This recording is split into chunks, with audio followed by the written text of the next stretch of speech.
Now I got a question for you, Dr. Daniels. This is going to be kind of deep. Okay, get deep.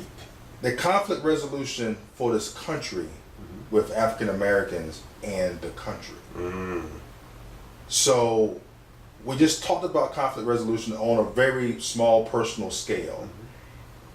In your opinion, what could happen for this to heal the country between African Americans and the United States of America? Wow, that's deep. That's deep. Let me tell you what could happen to heal it. A nuclear bomb could be dropped on the East Coast, West Coast, Wisconsin and Texas and blow this whole country up. Or Jesus Christ would have to come back. Okay? Either you had to annihilate all of us and start all over again, or Christ would have to come back. And let me tell you why I say that. You know, I've been in sensitivity training sessions with law enforcement, you know, with people of color, and with mixed, you know, a mixture of folk with ethnic backgrounds. I've been in these same kind of sessions with people who have varying degrees of disabilities, whether it be intellectual disabilities or physical disabilities, African Americans, the whole gamut. Every group that is viewed as being oppressed wants to be understood by the oppressor. That's their primary goal. Right. I need you to understand me. Every oppressor feels the exact same way. I need you to understand me. If you did, you would know I was not oppressing you. And let me give you a classic example of what I'm referring to. I was at a town hall meeting on whether or not the Confederate statues should be removed from the city of Virginia Beach or not. I'm at that, and you know, some African Americans get up and they state why they feel like the statues are, you know, harmful, hurtful, and you know, produce strife and segregation of feelings, all these kind of things. Then those that were for the statues, all of which happen to be white, get up and they call the other folk ignorant and say, you all don't understand why the statues are so important. And then they go on to tell, you know, what the statues mean to them and so forth and so on. Right. So everyone is trying to say, this is how I feel. Right. This is how I feel. They weren't producing the facts. For example, there's a large group of those folk that are prone to, you know, love the South and what it stands for, to say that the war between the states was not about slavery.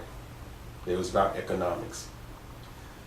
If that's the case, why is it that in the Declaration it says this is to ensure that these nations have the right to retain slaves?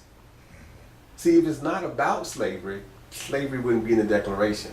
Right. Okay. My point being is this. How can we solve a problem if people refuse to see the problem? If all you want to do is talk about your rights to feel a certain way, we will never solve the problem. And that's why I'm saying people don't want to see the other side. All they want to see is their side. You know, do African Americans want to see the racist side? No. Let's face it. Right. I don't. Right. I've been black all my life, and I don't want to see the Klansman side of it. You know, Right. not really. You know, my thing is that they're racist and they have no reason for it. I don't want to see this to see the side of that police officer that I think is biased. Not really. I don't want to justify what he's doing, and neither does he want to justify what I'm doing. So that's why I'm saying, in earnest, do I think there is a silver bullet? No, no, I don't. I think if you were to round up the Avengers, Superman, Batman, Black Panther, and threw them all out there together, this won't be solved. And I'll give you an example, a biblical example as well.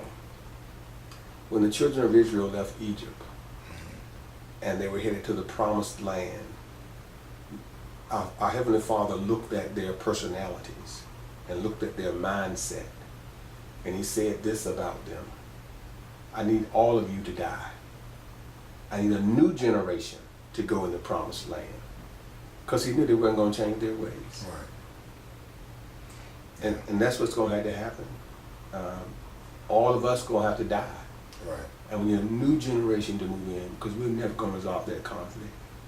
You know, the one thing that happened that where I felt as an African American, as much of non-racism or racist feeling was after 9/11, because the whole country as a whole came together. I felt more togetherness, and of course, even when George Bush was president, we was more together than we are now when Donald Trump is president. Oh, absolutely. But the point I'm making here is when something drastic happened, people did come together. But so outwardly. Yeah, outwardly. See, again, outwardly. And I'm going to tell you why I say that. Here's the deal. A common enemy doesn't mean that you don't think I'm inferior to you. That's true.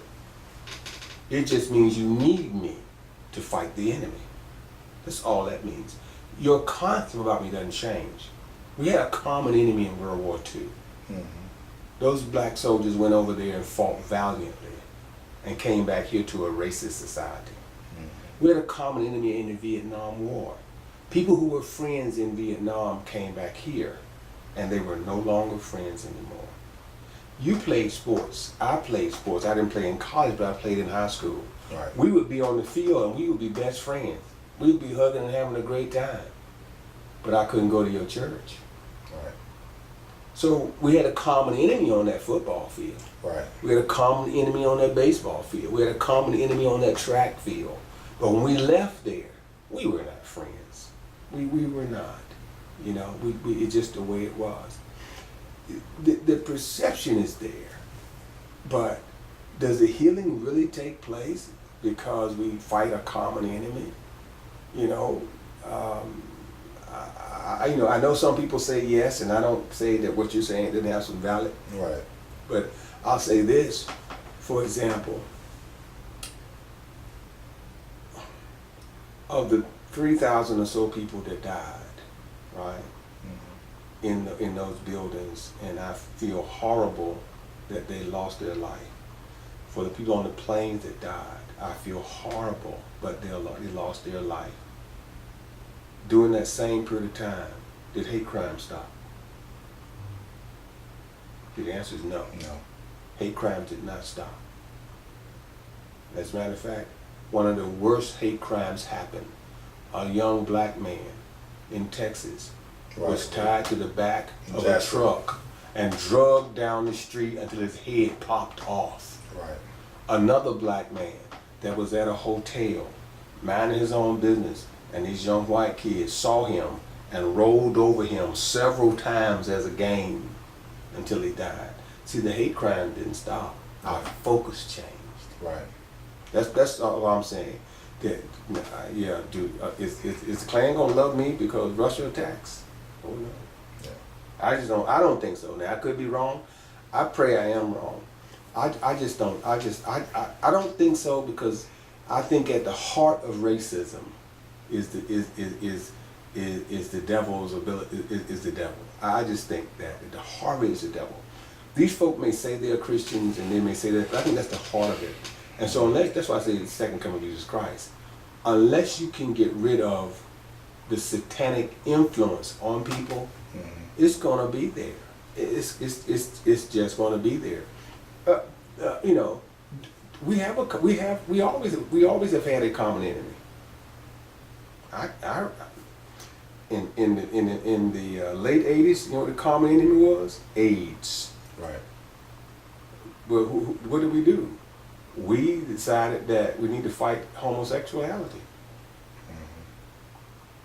We have common enemies. We had a war on drugs. What did we do? We made it such that the black folks spent more time in jail than the white folk. Right. So even when we have a common enemy, Right. we still figure out a way. Right. It still rolls right back to black It people. goes back to people who are of color, brown, whatever. Think about this, for example. We have an opioid epidemic. See, opioid is an epidemic. Right.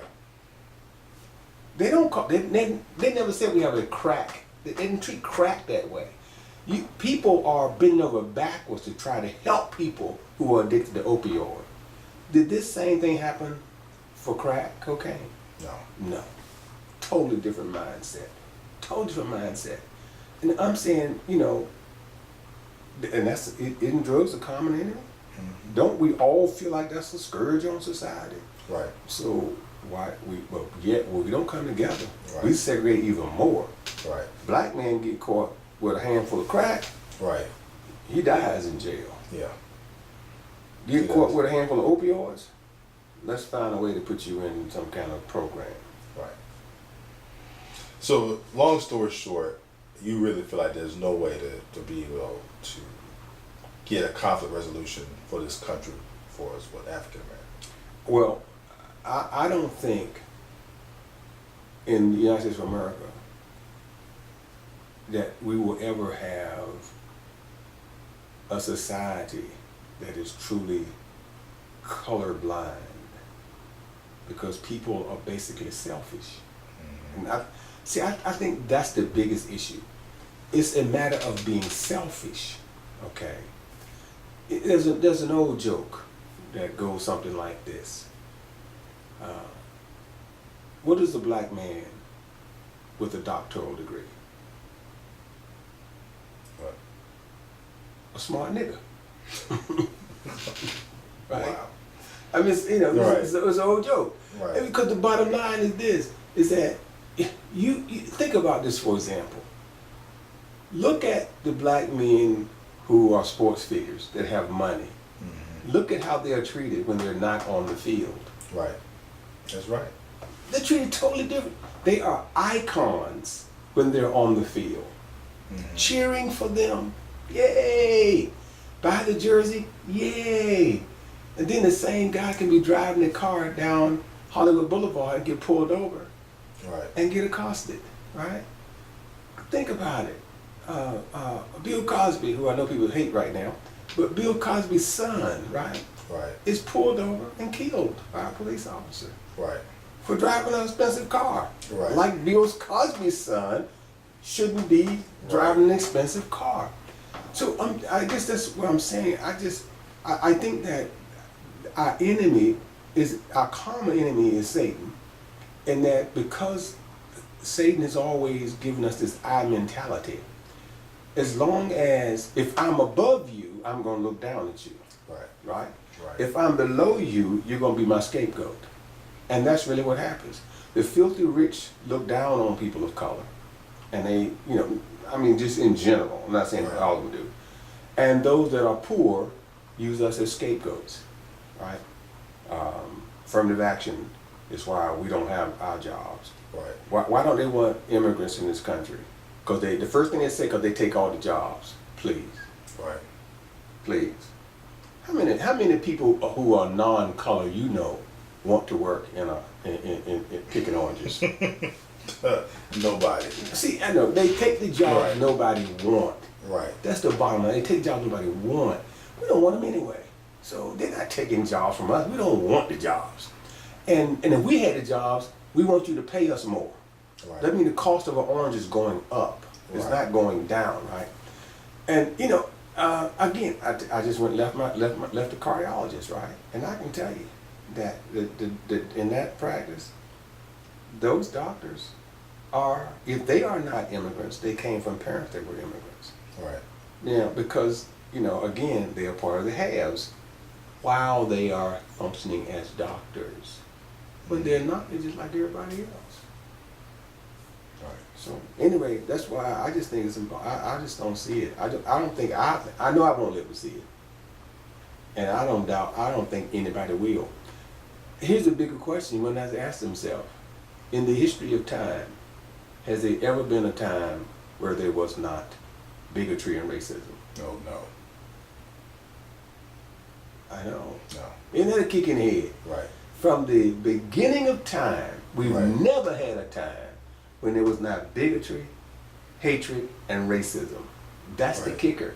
Even though we all live on the same planet, eat the Right. same food, drink the same kind of air, Right. bleed the same kind of blood, Right. it's never been. So if history, and we talked about conflict, and our past is how we look at our present and future. Right. So history is our greatest teacher. That would say to me that it's never gonna happen. So now I'm gonna ask this question then. To go biblical with it, the Hebrews had to leave. Mhm. So, and I've often said this to my wife, Sherry, is like, at what point do we say enough's enough and we just leave? And, as a people, and just, maybe, find another country, like Marcus Garvey, going back to the African movement. But at what point do we say, you know what? Because I've been to France, and I was treated like everybody else in France. Now, granted, it was just one black person in the store, so it would look kind of weird if you start treating me wrong. Now, I don't know how it would be if 50 black people walked in the store. I don't know. But I just know how I felt while I was in Paris. I know how I felt. I know how I feel when I was in Cancun. Now, granted, I'm somewhere that clearly look like I'm not from there. So I look like a tourist. You're a tourist, Right. So, I don't know. Well, let me say this about that. Two things. You remember the experience Oprah had when she went in an expensive Yes. store in Europe? And it was Barney's, I think it was? Now, that's Oprah. Right. That's Oprah. Oprah can buy and sell you and me Right. 2-3 times without thinking about it. Right. So her experience wasn't the same as yours. That's right. And that's Oprah. Right. Who doesn't know Oprah? Right. Right? Now, granted, she probably looked better on TV with the makeup and everything, but Right. I'm just saying that's Oprah. Right? So I guess what my point is, if you look at the Back to Africa movement, well, let's say, you say, well, do we do what the Hebrews did? Okay, to get back to the Bible. See, God gave the Hebrews land. He said, this land I will give to you. And they had the land. So their separation was because they acted crazy and God allowed another country to move them out of that land. So they have gone back to that land, One could say the same for us, that perhaps the reason why we are here is because of that same concept. So maybe we need to go as a whole group, go back to Africa, The problem is, how do you get, we're about 28%. How do you get 28% to go back when all of us don't have the same experience? Right. Let's face it, Magic Johnson doesn't have the same experience you and I have. Right. Right. So what motivation does he have to leave? Right. And I've been to Africa, and I can tell you, I don't have the money they have, but I have no motivation to go back to Africa. Right. I certainly, I'm not saying the United States is the worst place to live if you're African American. I think the United States is a great place to live. I love it here. I love the country. I love the United States of America. I love our country, and I think we have the greatest country in the world. But that doesn't make us perfect. Right. And I think that's the problem, Steve, is that if you speak honestly about our imperfections, then there are some power players that get angry. Oh, well, then you need to leave then. No, not only to leave just because I don't think it's perfect. Right. See, it's those kind of people that will never work to make it better. Right. Because their concept is you should just leave rather than saying let's just make it better. Right. See, and that's why I think we will never get where we want to go, because they don't want to acknowledge that it is not the great place for everybody. It is a great place, but it's not a great place for everybody. Right. And then also, too, you can move. Just say here in Virginia, you can go in Virginia. I always tell people there's 3 different states in Virginia. There's Northern Virginia, there's Hampton Roads, and then it's out there by Roanoke, Virginia. Right. Not the state West Virginia, but Western Virginia. You get 3 different feels in one state. Absolutely. And it took my wife a little bit to grasp the concept when she got in the car with me, rode to Roanoke, and it wasn't that too many black folks like, no, this ain't Hampton Roads area. The western part of the state is different. It's just that simple. It's Right. totally different. There may be some pockets, but it's totally different. Like when I, as you know, I have another home in South Boston. When I fly and land at the first time I flew out there and landed my plane there, for example. I land the plane there and I, tie my plane down. I'm not finished tying the plane down and a car drives up. And the guy says, "Can I help you?" And I said, "No, I'm waiting on the rental car company to come." "Oh, okay. That's your plane?" And I said, "Yeah. That's why I'm tying it down." "Oh, okay." And he drove off. It happened about 4 times, okay? So I'm serious, about 4 times. Wow. Now, one time, I happened to be, I guess what you would call the downtown area, and someone says, "Hey, you got a nice plane." I'm like, "Whoa." Right. Now, how do you know I got a plane? How do you know, Right. but because like I said, that's the rarity of it, okay? So I'm just saying, you're right. You go out there into that part, which that's more toward the western part of the state, and the idea of how the average African American is totally different than what the concept is for you who actually live there. I was treated better than some people who actually live there. Given more respect, some people actually live there. Okay, just because of that one simple fact. Now, Right. That's kind of crazy when you think about it. Right. It really is. But like you say, you go to Northern Virginia, it's a whole different concept. Right. Richmond, different concept. But Tidewater, it's a strange beast down here. It's strange because you can go to Virginia Beach and think you Right. in western part of the state. Yeah. You can go to some parts of Chesapeake, think you're in the western part of the state as well. Right. As where you can be treated. I remember not too long ago that there was right off of Jefferson Highway, there should be a Confederate flag that was always posted, always hanging, in right at a bridge area. Right. A Confederate flag now that was there. And here's the kicker. The gentleman that should post there was an elderly white guy. When he got sickly and couldn't row his boat out there to post the flag, he got a guy that used to work for him to do it, a black guy. He would go out there and put the Confederate flag up. And I'm thinking to myself, young man, you lost your ever-loving mind. Right. But to the elderly white guy, it was a sign that we have come together. See, to me, if you wanted a sign that we had come together, you wouldn't post the Confederate flag. Right. Because rather than you saying that the black man ought to understand you, Right. you would say, I want to understand how all these African Americans feel about driving by this Confederate flag every day. Right. The interesting thing about that, Pastor, is me growing up in Tennessee, in Nashville, in the heart of country music, the Confederate flag meant completely different things to me because I grew up in that environment to where, once again, if you're the only black person in a group of white people, they just say, okay, you don't notice it's happening. You just say, okay, everything just the way it is. It's just the way it is. It's like, okay, so I never forget when I got here and I would see the Confederate flag and people was like, man, they got the Confederate flag up. I was like, who cares? It's just Confederate flag. Like, I didn't have the same feelings that we was talking about with conflict resolution.